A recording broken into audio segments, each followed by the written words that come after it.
Man, oh man, there appears to be some real friction between Jim Schwartz and Browns owner Jimmy Haslam. It seems like there is a real beef going on, and Jimmy Haslam does not plan to allow Jim Schwartz to walk off freely. He's going to want something in return. He is not making this easy on Jim Schwartz. It is going down. Welcome to Keep the Vision. Make sure you like, comment, subscribe, share the channel, hit that bell notification, and hype the video. We got to get right into things. So, Browns former defensive coordinator Jim Schwartz abruptly left the team after he was disgusted that he did not get the job as the head coach. I don't know if the front office led him to believe that he was going to get the job or if he was in the lead for it or whatever the case may be.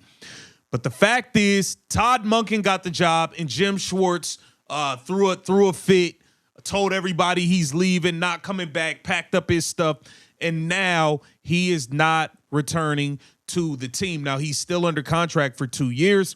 And Jimmy Haslam could let him out of the deal, but it does not look like Jimmy Haslam plans to let Jim Schwartz off of the hook that easy. He is going to make it tough on Jim Schwartz to go and get work elsewhere, especially if he does not feel he is being compensated for Jimmy Haslam basically walking out on the job when he is under contract. You are under contract to be a defensive coordinator, not a head coach.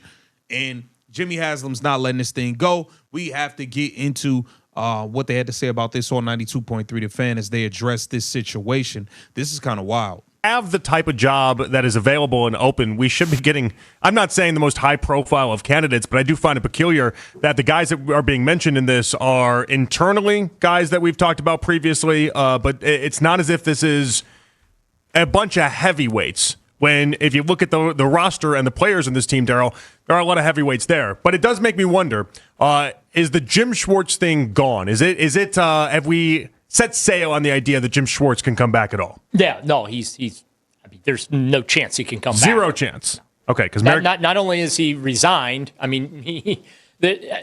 by the way, I really like the fact that the Browns are, not just letting him walk away from the contract, too. They're retaining his rights. So right, yeah. He's going to have to sit the year out. If they really wanted to be petty, and there are just times where I'm just all about the pettiness. You've established that already in the show. They could totally pick up the team option for the second year and make him sit out 2 years if they wanted to. All right, so Mary Kay Cabot was on earlier today with the Morning Boys, and this is what she had to say about that topic. I know the feeling over the past 2 weeks was, no, he's our defensive coordinator, and we want him here.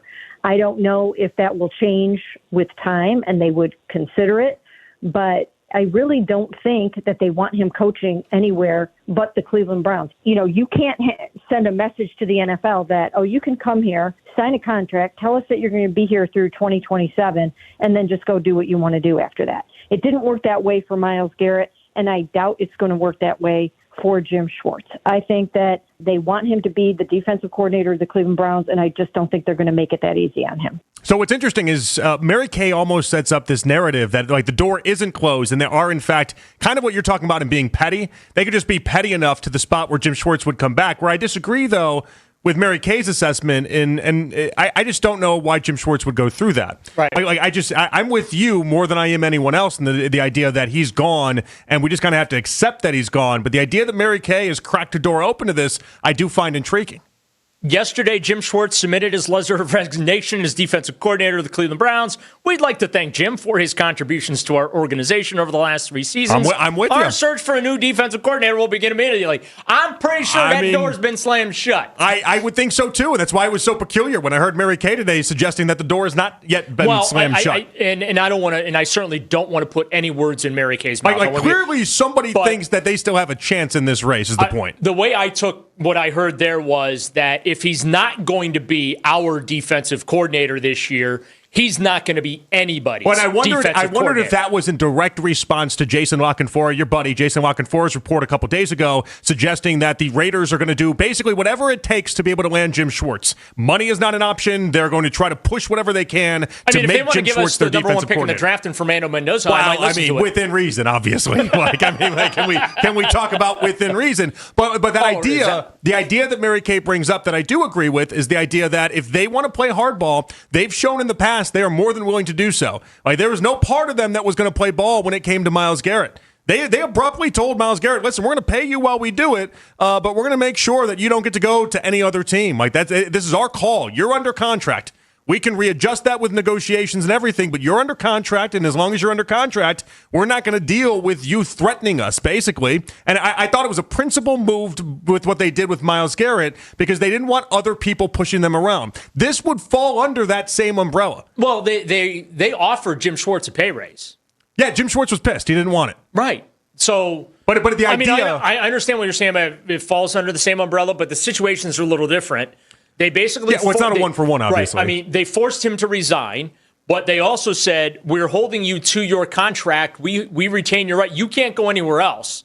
And so you're either going to be our defensive coordinator, which you have told us you're not going to be going forward, or you're going to be nobody's defensive coordinator, and you can sit back on the beach and...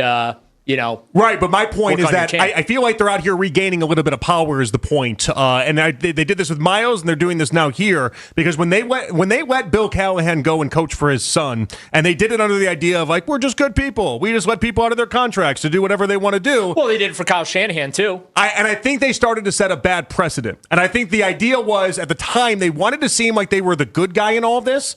And then I think the understanding became, and it got a little muddied up, well, when you request something, the Browns just listen to you. Well, they just take whatever you say, and you can push them around. And I think this is their response of saying, we're not going to do that to anybody. We're done bending over backwards for people. We need to look out for ourselves now. Well, the reason why they're not willing to let Jim Schwartz go is because his reaction was so visceral and disrespectful that they're going to stick it to him.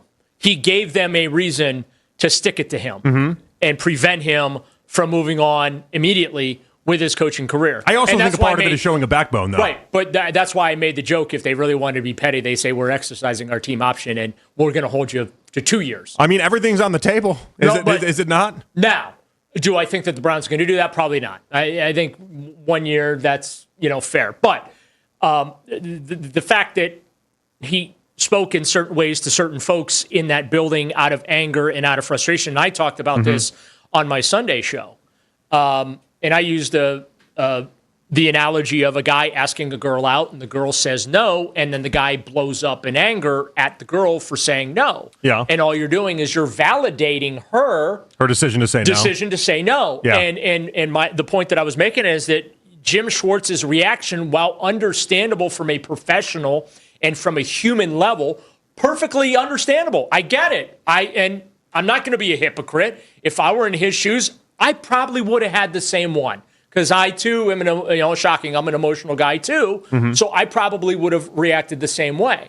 So I get it. But the problem is you got to look at it from the other side. You might feel good for those 30 seconds where you got to say what it is you wanted to say, okay, and using the language you wanted to use while saying it. And then 30 seconds later, you get that felt really good. And then it's like the reality of the consequences of what you just did or what you just said starts to set in like, that might not have been the smartest thing for me to do. It felt good in the moment because I got to say what I really wanted to say and express how I really feel, but I needed to be more diplomatic. Even after he didn't get the job, though, they still had him in on that following Monday, and he still was able to come back and they had conversations. I know because they gave him the grace. Clearly, they left the door open here. Right, they gave him the grace of, hey, we get it. You were here. Well, their number one plan was clearly Jim Schwartz, a defensive coordinator. Right. And they were just trying to rescue that. Is all that is. Right, and this is the second time he interviewed for the head job that he did not get it, and obviously. The success that he had the last 3 years, he felt it merited the promotion. He looked at the field of candidates, right? And they went with Todd Monken over him. They're the same age, comparable levels of experience, right? I think, honestly, if they would have went with one of the kids, maybe that would have increased the odds that he would have, okay, got it. Like, okay, you went with a young offensive genius there. Okay, fine, I get it. But the Browns misread the room. And this is what they do a lot of times.